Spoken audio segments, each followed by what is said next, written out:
Douglas, go ahead. Look, it is true that, that from the outset here, you've put a sort of false dichotomy. One of the things you asked is, who are we to say that this is extreme or fundamentalist? Any rational observer, I think, could notice this, that a belief system which believes that women have to be covered throughout their adult years in a black sack and distrusts the male half of the population. After all, the reasoning goes that those of us who are men could not help ourselves seeing even a bit of female flesh. Douglas, we wouldn't want we couldn't jump on it. I myself, how many Islamic countries? Rather better. How many Islamic countries have you been to?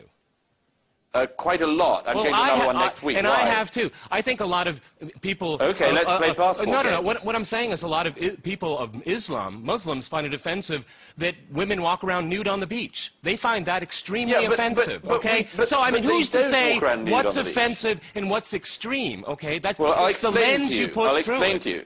Go ahead. Okay, I'll explain to you. Well, we could which is that all societies have. Wait, please, Douglas, and I promise. All societies have certain norms, values, and so on. In Western European countries, we believe that women are equal citizens, and we believe that men can be trusted not to rape women if they see a bit of their flesh.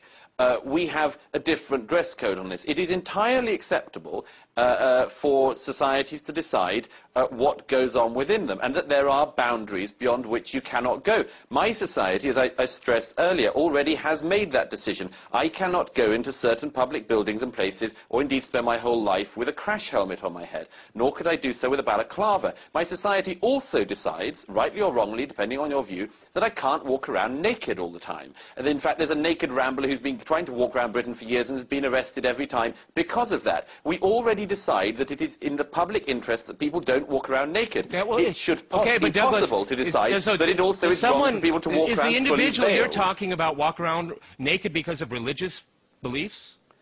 Well, he's a naturist, which is about as ridiculous. Hang on. He's a naturist, and he believes in his right to walk around naked. That is no more ridiculous for an outsider than walking around covered in a veil because you believe in the word of Muhammad.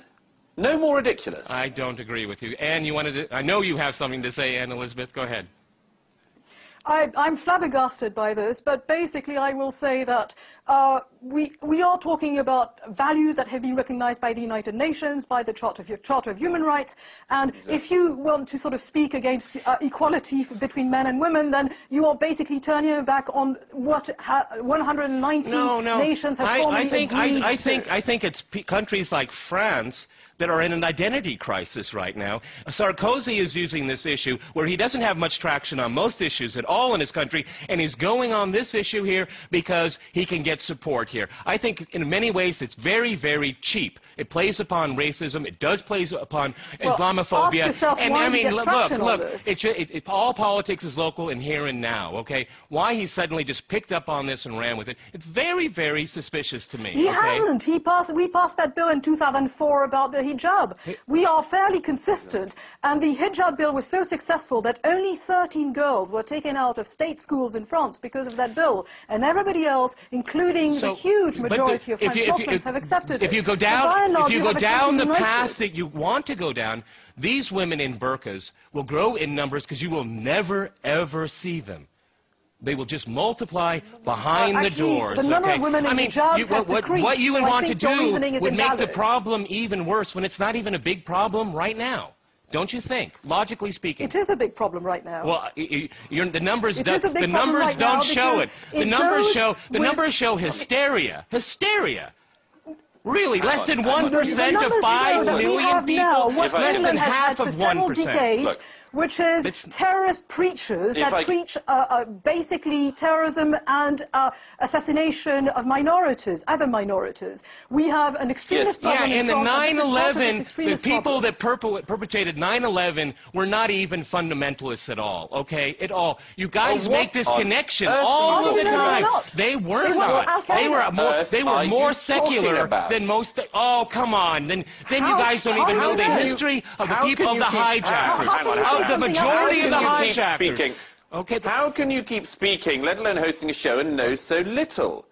How can you know so little and keep on talking?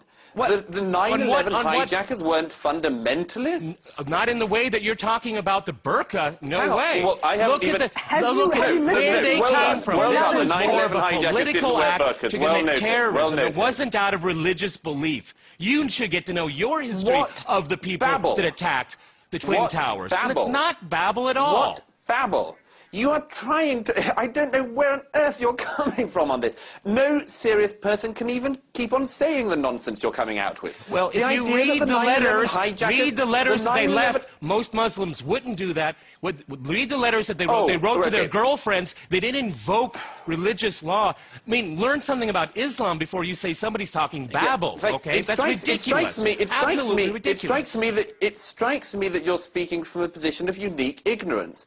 I don't know, first of all, why it is you keep on using this term Islamophobia to attack all people who are criticizing fundamentalism. It's a quite cheap way to try to avoid an argument. And then you try to claim that people who fly planes into Twin Towers and the Pentagon and so on and blow up people in my city for the crime of going on the subway are not fundamentalists. Just read the tracts of their leaders. Maybe fundamentalists in the fact that they wanted to create terror, but not necessarily out of religion, if you know the history of each one of those attackers.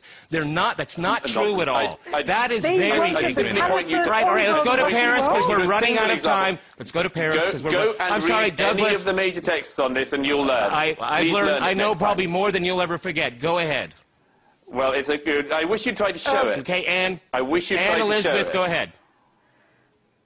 I wasn't saying much, except that, of course, this is complete piffle, because anybody who's learned about Al-Qaeda, who's listened to Bin Laden tapes, and I have, who's read about the theory of Al-Qaeda, knows that it is a completely fundamentalist group based on extremist Salafism. So it is absolutely ridiculous and nonsensical. Now, the French happen to know a great deal about Islamic fundamentalism because we've been the hinterland of the Algerian civil war for 20 years. And so we know about the Islamists who killed about 200,000 people in Algeria quietly without people talking too much about it. This is something that unfortunately we have experience with and we do not want to see it develop. And the idea that this is not driven by this small minority of extremists who have a completely totalitarian vision of Islam is ridiculous. I don't know where you're coming about, except that you probably think that it's better television to have us at each other's throats.